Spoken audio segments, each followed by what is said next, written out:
राधे कृष्णा जी, कैसे हो? मैं आपका दोस्त एस्ट्रो गोविंद।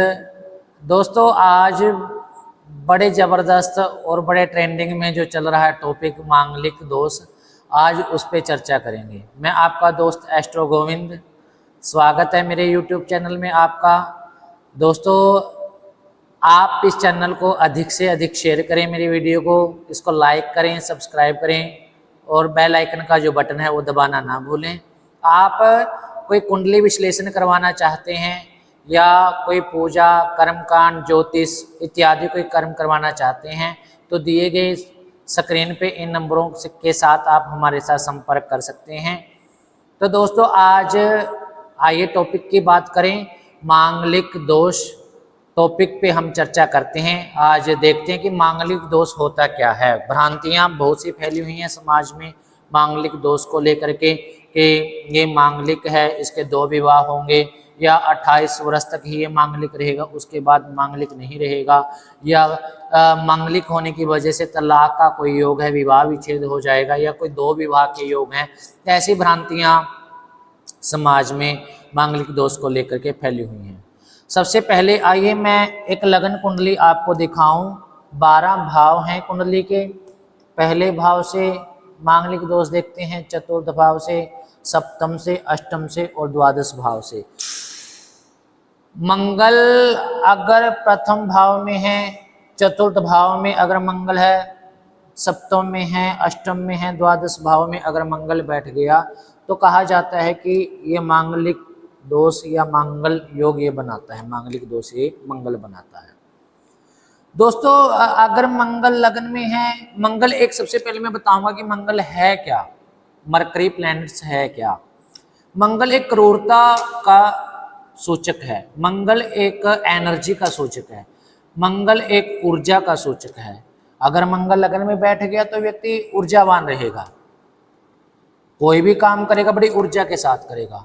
चतुर्थ भाव में मंगल आ गया, मन का भाव है ये, माता का भाव है, यहाँ घर का माहौल का भाव है। यहाँ मंगल आ गया तो सिंपल सी बात है कि यहाँ थोड़ा सा ये क्रूरता पैदा करेगा, घर का माहौल ठीक नहीं रखेगा। सप्तम भाव वैवाहिक जीवन का है, यहाँ अगर मंगल आ गया तो थोड़ी क्रूरता लेके आएगा, थोड़ा सा ऊर्जा लेके आएगा, थोड़ा सा क्रूरता पूर्वक प्रभाव लेकर के आएगा। ऐसे ही हम कुंडली से पहचानते हैं कि मंगल दोष है क्या। कई बार देखने में आता है कि ये जातक का 28 वर्ष तक ही मांगलिक रहेगा, उसके बाद मंगल कहाँ चला जाएगा। अगर ये 28 वर्ष के बाद क्या मंगल यहाँ से चेंज हो जाएगा? लगन कुंडली से ताउम्र ये मंगल यहाँ से कहीं नहीं जाएगा। अगर व्यक्ति 1 वर्ष की आयु में, 5, 10, 15 वर्ष की आयु में मांगलिक है, वो ताउम्र ही मांगलिक रहेगा। और ऐसा भी कहीं, ऐसा अगर साइंटिफिक तरीके से हम देखें कि जातक के इस भाव में, सप्तम भाव में मंगल है तो उसके 2 विवाह के योग हैं, या उसका देरी से विवाह होगा। अगर मंगल के साथ शनि बैठा है जो बड़ा धीरे से चलने वाला ग्रह है, अगर मंगल के साथ शनि विराजित है तो हम कह सकते हैं कि विवाह में कुछ देरी हो सकती है।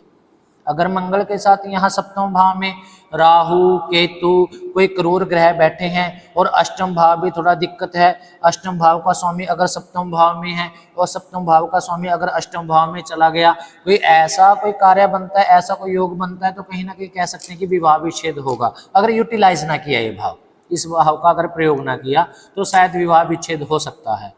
और दोस्तों, अगर जातिका की कुंडली में, ये सेम जातक के साथ अगर जातिका की कुंडली में मंगल के जगह वहाँ सौम्य ग्रह हैं, कोई शुक्र ग्रह बैठा है या कोई चंद्रमा है जातिका की कुंडली में, तो ऐसी कोई बात नहीं कि इनकी शादी नहीं चलेगी। अगर एक आदमी के अंदर क्रोध है, एक आदमी के अंदर एक्स्ट्रा एनर्जी है, तो दूसरे के अंदर सौम्यता है। चंद्रमा बैठा है बड़ा सौम्य ग्रह, शुक्र बैठा है बड़ा सौम्य ग्रह जातिका की कुंडली में, तो ये बॉन्डिंग हो जाएगी। ऐसी बात नहीं कि एक मांगलिक के दूसरे मांगलिक के साथ विवाह कर देने से कोई तलाक के योग बन जाएंगे, विवाह विच्छेद होगा। तो दोस्तों, ज़्यादा जानकारी अगर आप इसी विषय में मेरे साथ चर्चा करना चाहते हो, लेना चाहते हो मेरे से इस विषय में ज़्यादा जानकारी, तो दिए गए इन नंबरों पे आप मुझसे संपर्क कर सकते हैं। आज के लिए बस इतना ही। राधे कृष्णा, जय श्री राधे, हर हर महादेव।